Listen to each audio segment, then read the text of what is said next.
Welcome to my YouTube channel Kamala Azmi blog. কি খবৰ আপোনালোকৰ? নিশ্চয় ভাল, আমিও ভালে আছোঁ। আপোনালোকৰ আশীৰ্বাদত আজি এটা মাংস ৰেচিপি লৈছোঁ আপোনালোকৰ মাজলৈ। চাহ ভাজি কেনেকৈ বনাম, কি পদ্ধতিত বনাম আৰু ইয়াত কি কি ইনগ্ৰিডিয়েণ্টছ দিম। সেই গাইজ আজি আপোনালোকৰ মাজলৈ লৈ আহিছোঁ এই মাংসৰ অন্য এটা ৰেচিপি। কাৰণে মাংস লৈছোঁ, এয়া 500 গ্ৰাম মুৰ্গীৰ মাংস। ইয়াতে লৈ লৈছোঁ ডাঙৰ পিঁয়াজ দুটা কাটি, আদা নহৰু 4 ভিডিঅ'টো সম্পূৰ্ণভাৱে আৰু স্কিপ নকৰাকৈ। কেৰাহী গৰম হ'বলৈ দিছোঁ, তেলখিনিও গৰম হৈছে। ইয়াতে প্ৰথমতে পিঁয়াজখিনি দি লওঁ।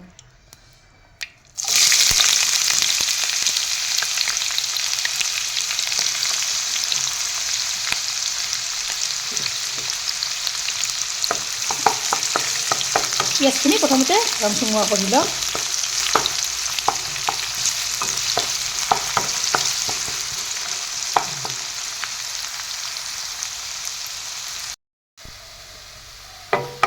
ইয়াত দেখিছেনে পিঁয়াজখিনি ধুনীয়াকৈ নৰম হৈছে। ইয়াতে এতিয়া মই মাংসখিনি দি লওঁ আৰু এটা ইনগ্ৰিডিয়েণ্টছ দিম দিয়ক মাংসৰ লগত। কি দিওঁ চাবচোন, ভিডিঅ'টো সম্পূৰ্ণভাৱে চালেহে গম পাব ইয়াত আৰু কি কি দিওঁ। মাংসখিনি বহুৱাই দি দিওঁ, তাৰপিছত এয়া মই দি দিম নিমখ 1 চামুচ, তাৰপিছত দিছোঁ হালধি গুড়ি 1 চামুচ, তাৰপিছত এয়া দি দিছোঁ ধনিয়াৰ গুড়ি 1 চামুচ, তাৰপিছত এয়া দি দিছোঁ জিৰাৰ গুড়ি 1 চামুচ। এইখিনিও তলফৰ কৰি এনেদৰে লৰাই দিম।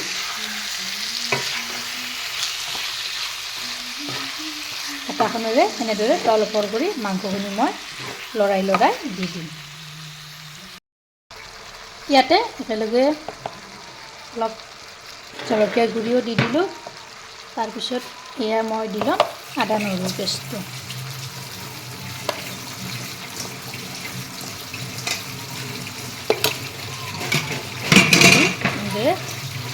আকৌ তল ওপৰ কৰি লৰাই দিম।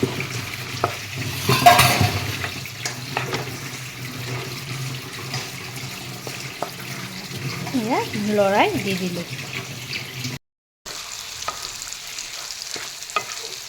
এইখিনি এনেদৰে তল ওপৰ কৰি লৰাই দি দিলোঁ।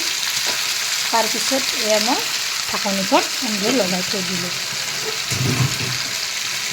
ইফালে আকৌ বনাইছোঁ উৰহি ভাজি। ভাবিলোঁ আপোনালোকক অলপ দেখুৱাই দি দিওঁ। এয়া কেইমিনিটমান যোৱাৰ পিছত মই ঢাকনিখন গুচাই দি দিলোঁ। দেখিছেনে মাংসৰ পৰা কিমান পানী ওলাইছে চাওক।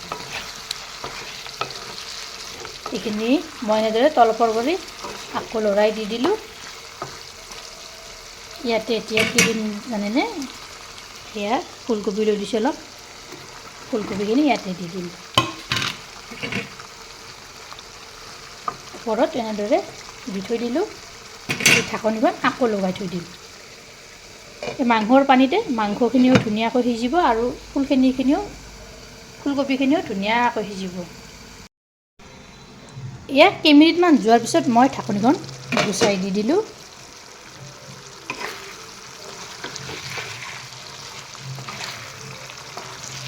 দেখিছেনে পানীখিনি এয়া নাইকিয়া হৈ গৈছে।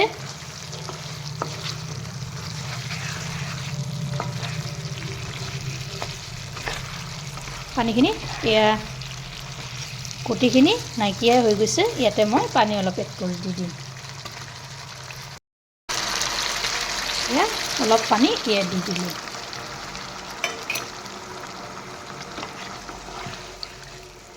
এইখিনি মই উতলিব দিম ভালদৰে।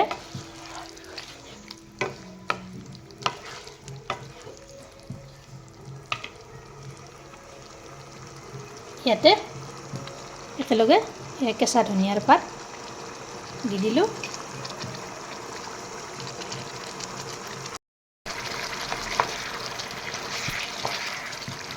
এনেদৰে তলফৰ কৰি এফালৰ পৰা লৰাই দি দিলোঁ। এনেদৰে আপোনালোকে এবাৰ বনাই খাবচোন। ফুলকবি আৰু মুৰ্গীৰ মাংস খাবলৈ সোৱাদ লাগে।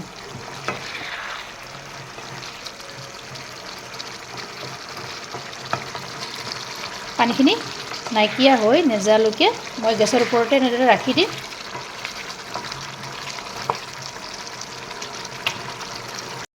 এয়া অলপ টাইম যোৱাৰ পিছত মই ঢাকনিখন গুচাই দি দিলোঁ। দেখিছেনে পানীখিনি নাইকিয়া হৈ গৈছে। খাবলৈ যে কি সোৱাদ হয় নহয় এই ৰেচিপিটো, আপোনালোকে এবাৰ বনাই খাবচোন। এইখিনিতে যদি মোৰ ভিডিঅ'টো ভাল পালে তেনেহ'লে লাইক কৰিব, শ্বেয়াৰ কৰিব, কমেণ্ট কৰিব আৰু প্ৰথমবাৰ যদি মোৰ চেনেলটো আহিছে চেনেলটো ছাবস্ক্ৰাইব কৰিব, লগতে ফেচবুক পেজতো ফ'ল' কৰিব। আকৌ এটা নতুন ৰেচিপিৰ লগত। আজি ৰেচিপিটো কেনে পালে আপোনালোকে কমেণ্টত জনাব। আৰু যদি মোৰ চেনেলত প্ৰথমবাৰ আহিছে তেনেহ'লে চেনেলটো ছাবস্ক্ৰাইব কৰিব, লগতে ফেচবুক পেজতো ফ'ল' কৰিব। ধন্যবাদ। জয় আই অসম।